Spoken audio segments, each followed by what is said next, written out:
নরসিংদীর মাধবদীতে এক কিশোরীকে ধর্ষণ ও নির্মমভাবে হত্যার ঘটনায় ক্ষোভে ফুঁসে উঠেছেন এনসিপির মুখ্য সংগঠক ও সংসদ সদস্য হাসনাত আব্দুল্লাহ। শুক্রবার ভোরে সামাজিক যোগাযোগ মাধ্যমে দেয়া এক পোস্টে তিনি সরাসরি স্বরাষ্ট্রমন্ত্রীকে আলটিমেটাম দিয়েছেন। এছাড়াও হাসনাত আঙুল তুলেছেন স্থানীয় বিএনপি নেতাদের দিকে। অপরাধের বিচার না করে ধামাচাপা দেওয়ার চেষ্টার বিরুদ্ধে তিনি ছুঁড়ে দিয়েছেন চরম হুঁশিয়ারি।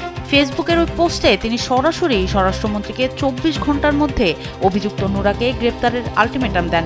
এছাড়া ওই কিশোরীকে ধর্ষণ ও বাবার কাছ থেকে ছিনিয়ে নিয়ে হত্যায় স্থানীয় বিএনপি নেতা মহিষাসুরা ইউনিয়নের মেম্বার ও ইউনিয়ন বিএনপির সহসভাপতি আহমদ আলী দেওয়ান জড়িত বলে হাসনাত দাবি করেন।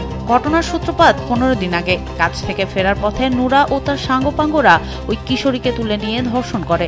অসহায় বাবা বিচারের আশায় স্থানীয় মেম্বার ও বিএনপি নেতা আহমদ আলী দেওয়ানের দ্বারে দ্বারে ঘুরেছেন। কিন্তু অভিযোগ উঠেছে মেম্বার আপোষের নামে উল্টো অপরাধীদের থেকে টাকা খেয়ে মামলা করতে বাধা দেন এবং ভুক্তভোগী পরিবারকে এলাকা ছাড়ার হুমকি দেন।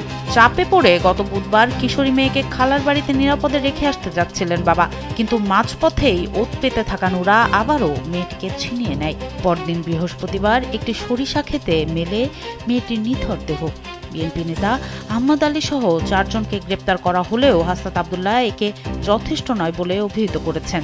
এছাড়াও পর্দার আড়ালে থাকা রাজনৈতিক মদতদাতাদের আইনের আওতায় আনার দাবি জানিয়ে স্বরাষ্ট্রমন্ত্রীর প্রতি তিনি প্রশ্ন ছুড়েছেন, রাজনৈতিক প্রশ্রয়ে এমন জঘন্য অপরাধ আর কতদিন চলবে?